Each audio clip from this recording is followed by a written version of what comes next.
कभी सोचा है कि हम जो छोटी छोटी अच्छाइयाँ करते हैं, किसी को मदद देना, सच बोलना या सिर्फ एक मुस्कुराहट ही दे देना, क्या उनका कोई लॉन्ग टर्म फायदा होता है?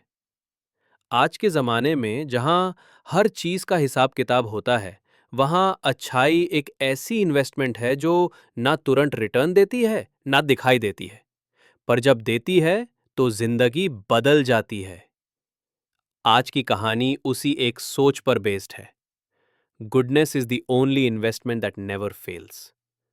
एक ऐसे इंसान की जर्नी जिसे मुंबई और दिल्ली के बीच की भीड़ में भी अपनी इंसानियत और सच्चाई पर पूरा भरोसा था। तो चलिए शुरू करते हैं।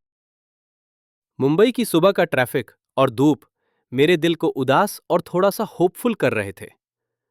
मैं एक छोटी सी रोड साइड कॉफी शॉप में एक गर्म कप कॉफी हाथों में लिए बैठा था। गर्मी के बावजूद कॉफी की ठंडक मुझे थोड़ी तसल्ली दे रही थी और मेरे जहन में बचपन के वो पुराने दिन चल रहे थे। पापा कहते थे, बेटा, अच्छा ही वो इन्वेस्टमेंट है जो कभी फेल नहीं होता। बचपन में मैं इन बातों को लाइटली लेता था, लेकिन 15 साल बाद जब मैं खुद मुंबई की भीड़ भाड़ में अकेला था, तभी उनकी बात का मतलब समझ में आ रहा था। वहीं बचपन की एक दूसरी याद भी जिंदा हो उठी।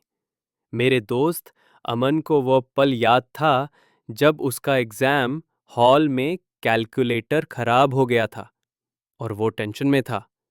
मैंने बिना सोचे समझे अपना कैलकुलेटर यूज करने के लिए दे दिया था।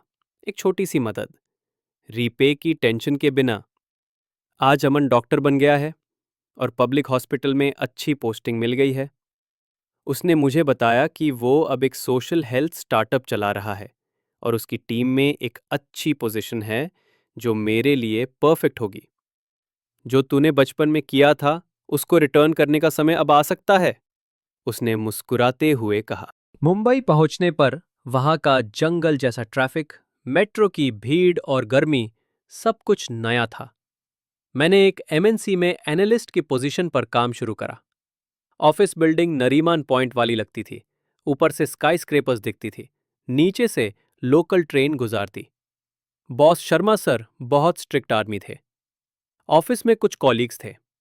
रितु एक software developer, Rahul data team का और सुनील बिजनेस एनालिटिक्स के लिए। सबका अपना अपना नजरिया था, लेकिन मुझे लगता था कि सब अपनी पूरी मेहनत लगा रहे थे। एक दिन शर्मा सर मीटिंग में टीम से बोले, एक नया क्लाइंट मिल गया है, प्रोजेक्ट बड़ा है, लेकिन डेटा अधूरा है। फ्राइडे तक क्लाइंट को अपडेट देना है। सबके सब हिल गए क्योंकि डेटा अधूरा था। सुनील ने हेजिटेशन दिखाई, सर, डेटा पूरा नहीं है, फाइल्स इनकम्प्लीट मिल रही हैं। बिना पूरी फाइल क्लाइंट को सबमिट करना रिस्की हो सकता है। शर्मा सर गुस्से में बोले, डेटा इनकम्प्लीट हो सकता है, लेकिन क्लाइंट को टेंशन देना नहीं है। डेटा को ठीक से भर दो और फ्राइडे को क्लाइंट से मिलने जाओ। सब चुप हो गए। मैं सोचने लगा कि क्या करूं। मैंने शर्मा सर को पोलाइटली बताया, सर, मैं गलत फिगर्स यूज नहीं कर सकता, अच्छाई से कॉम्प्रोमाइज नहीं कर सकता। उन्होंने गुस्से में कहा, तुम सीरियस नहीं हो, जो भी डेटा मिलेगा उसे भर कर सबमिट करो। पर मैं डेटा मैनिपुलेट नहीं किया। रात को मुंबई लोकल ट्रेन में वापस आते हुए एक बूढ़ी अम्मा गिर ही पड़ने वाली थी। मैंने तुरंत अपना सीट उनको दे दिया और उनका सामान स्टेशन तक उठाने में मदद किया। बूढ़ी अम्मा आंखों में आंसू पहुंच कर मुस्कुराई और बोली, बड़ा बेटा, भगवान तुम्हें भलाई दे। मैं झूम के सोचा, एक छोटी सी अच्छाई की भी कितनी पावर होती है। अगली सुबह शर्मा सर का मूड और खराब था। उन्होंने मुझे ऑफिस बुलाया और गुस्से में बोले, तुमने गलत डाटा नहीं दिया। हमारी कंपनी की बात है, प्रॉब्लम सॉल्व करने के लिए सब प्रेशर डाल रहे थे, पर तुमने कंप्लाई नहीं किया। तुम्हारा फ्यूचर यहां अनसर्टेन हो सकता है।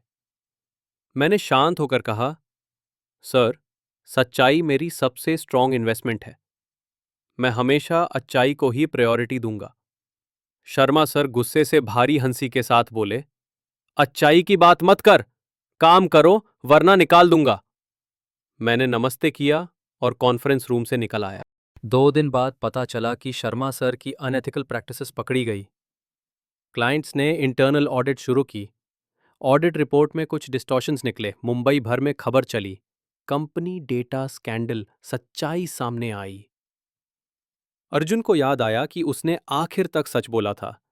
पहली बार उसे लगा कि उसके पापा की बात सही थी। फिर एक सुबह अर्जुन का फोन बजा। कॉलर आईडी पर अमन का नाम चमक रहा था। उसने पहले इग्नोर किया, पर फिर फोन उठाया।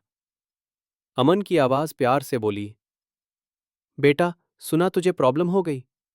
मैं अब एक सोशल हेल्थ स्टार्टअप चला रहा हूं और मुझे पता है तुम्हारा टैलेंट कितना काम का है। अगर तुम चाहो तो मेरे साथ काम करो।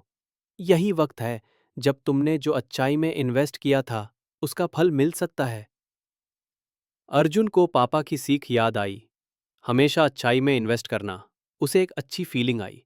उसने तुरंत अमन का ऑफर एक्सेप्ट कर लिया। कुछ ही महीने में अर्जुन की लाइफ ट्रैक पर चल पड़ी। उसकी स्टार्टअप की टीम बिल्कुल दिल्ली स्टाइल फ्रेंडली थी। रितु हर सुबह चीयरफुल ग्रीटिंग करती, राहुल डेटा वीडियो कॉल्स भेजता और अर्जुन अपने बेस्ट आइडियाज से हेल्थ ऐप डेवलप कर रहा था। हर सुबह वो धन्यवाद देता कि वो पल जब वो अकेला और टेंशन में था, उन्होंने उसे इतना मजबूत बनाया। फिर एक दिन रितु उसकी डेस्क पर आई और एक्साइटेड होकर बोली, तुम्हें याद है वो बुद्धि अम्मा जिसे तुमने ट्रेन में मदद की थी? उनकी बेटी डॉक्टर पंडित, जो मेट्रो हॉस्पिटल की चीफ डॉक्टर है, कहती है कि हमारी ऐप की वजह से उनके बहुत से पेशेंट्स की जिंदगी बच गई। उन्होंने सुना है तुम इतने ऑनेस्ट हो, वो तुमसे पर्सनली मिलना चाहती है। अर्जुन ने मुस्कुराकर जवाब दिया, कभी भी डॉक्टर पंडित, वेलकम है। उस रात अर्जुन सोच रहा था कि एक छोटी सी मदद से किस तरह इतना बड़ा फर्क पड़ सकता है। आज अर्जुन ने अपनी स्टार्टअप की सक्सेसफुल डेवलपमेंट के बाद खुशी से कहा कि अच्छाई ही असली वेल्थ है। हर कहानी के एंड के साथ एक नई उम्मीद का सपना भी शुरू होता है। पापा ने जो सिखाया था अच्छाई में इन्वेस्ट करना, अब मुझे उसका गहरा असर दिख रहा है। अच्छाई का निवेश सच में कभी फेल नहीं होता। ना तो हर अच्छाई का फल तुरंत मिलता है, ना हर अच्छाई दिखती है। लेकिन हर अच्छाई, छोटी हो या बड़ी, एक बीज की तरह होती है जो समय आने पर एक वृक्ष बन जाता है, छाया देने वाला, शांति देने वाला। इस कहानी से हमें यह सीखने को मिलता है कि अच्छाई जो ना कभी गिरती है ना कभी डूबती है, वो अपना असर छुप कर करती है, लेकिन एक दिन पूरे संसार को बदल देती है। आपको यह कहानी कैसी लगी? क्या आप भी किसी ऐसे पल से गुजरे हो जहां अच्छाई ने आपकी जिंदगी बदली हो? कमेंट्स में जरूर लिखना। और अगर आपको ये कहानी मीनिंगफुल लगी तो शेयर करना मत भूलना। शायद किसी और का भरोसा भी वापस आ जाए।